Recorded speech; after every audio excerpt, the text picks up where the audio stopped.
More understanding of who will be the next player on the stage of your world drama will come if you have some idea of the true nature of who exactly is on stage now and what really is going on.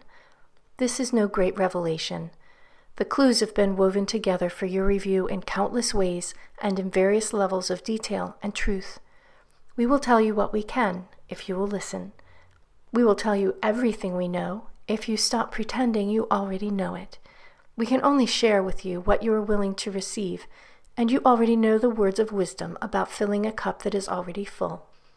We ask, if you are ready to hear what we have to say, that you relinquish only the preconceived notions that you may have about the nature of human history and extraterrestrial involvement in it. Only while we tell our tale. Then, of course, they are yours to reclaim as you wish. Eons ago, your present world had visitors of a type that would today be considered as invaders. The planet had been the repository of materials for many worlds, so there had been visitors who had altered the Earth, but we are talking here about a group of dominating marauders who had plans to own everything and ruin anything that remained in the wake of their passage.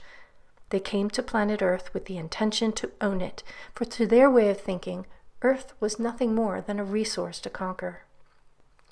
Now we come purposefully to complete what we began on the planet, which was to foster the emergence of higher consciousness in preparation for radical change. The time has come for there to be the renaissance of human consciousness, the likes of which have not been seen yet on the planet. You are ready to enter into a new phase of knowledge of who you are and what you are yet to become.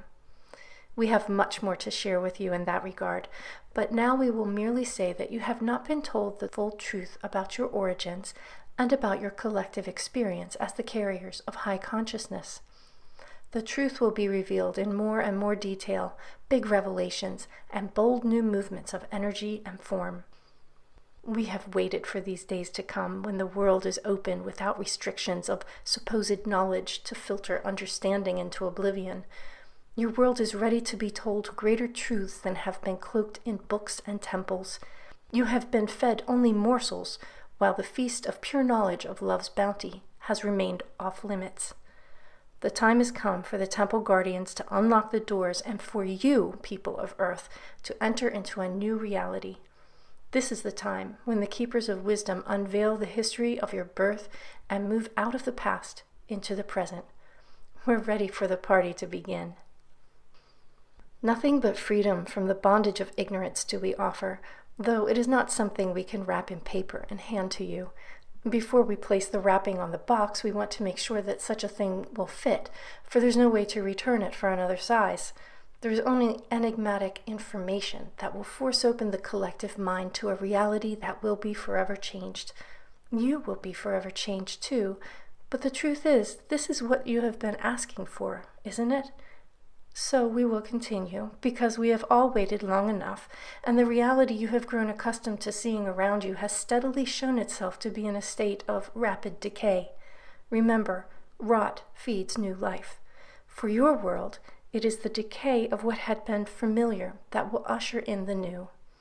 Since more of humanity is waking up to ask what on earth is going on, we put our hands on our hearts and prepare to unleash the words of love that we have carried far through time to give you now. Binary modes of thought will hinder understanding, so put aside the concepts that have been familiar to your method of extracting meaning from experience.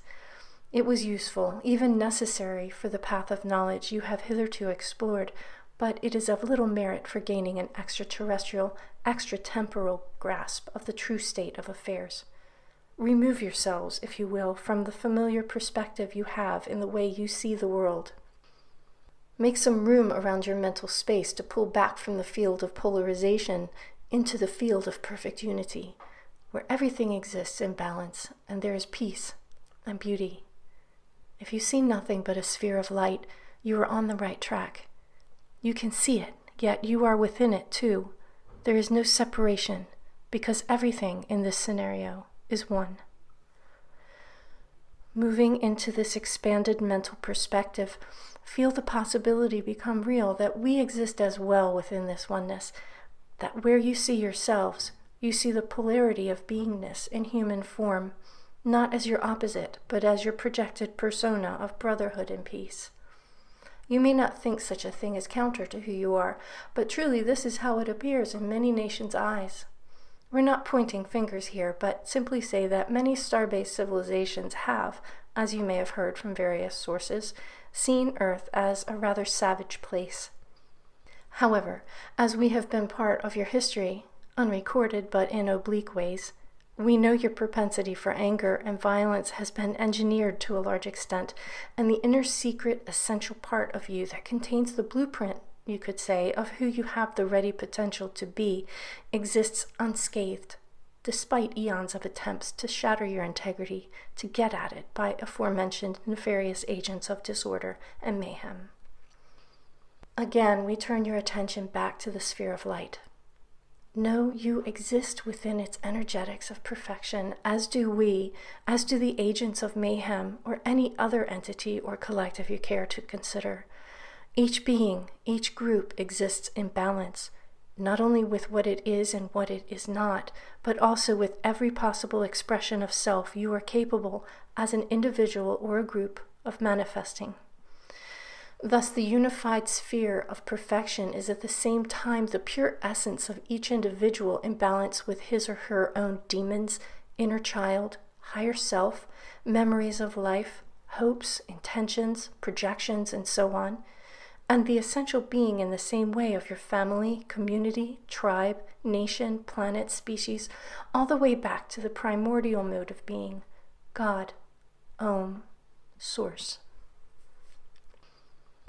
When it finally becomes known that open communication between people of polarized viewpoints is having the effect upon the hurting populace of the world to break the deadlock of mistrust and begin to heal ancient raw wounds, then you can expect open communication with benevolently oriented civilizations from worlds beyond the confines of your own lonely planet.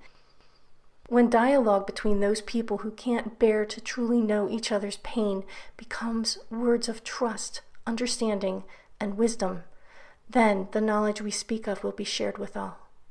If the pain of pride and the need to be the best in exchange for the well-being of any living creature remains in place between you, your brother, your father, your neighbor, employee, boss, representative, or represented, you will have forfeited perfection for an illusion.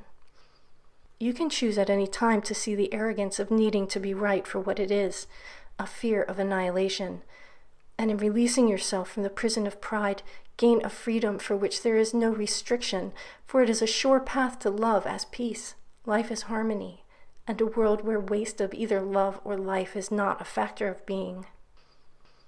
Big words. You're ready for them. How you choose to respond to what you perceive as not you, those aspects of other that make you squirm within the space you call yourself, will determine how you as a collective of humanity chooses to respond to the secrets and lies that seem to be quickly unraveling.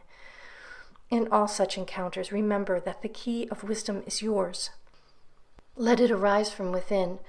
Let it unlock the beliefs that hold you in patterns of fear and impotent rage. Light is moving in the shadows now. It is a time of miracles for the ones with eyes to see them.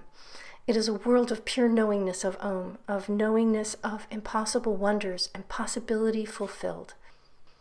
We have more to share with you, dear people, but another time. Be gentle with yourselves and with each other. The world you live in is quickly changing, and so are you. We will face each other soon, in perfection, in peace. Make your weeks ahead be full, for the weeks to come will be radiant with life, full of presence and wonder. See the union of your fear with perfecting love, and prepare to be on the way home.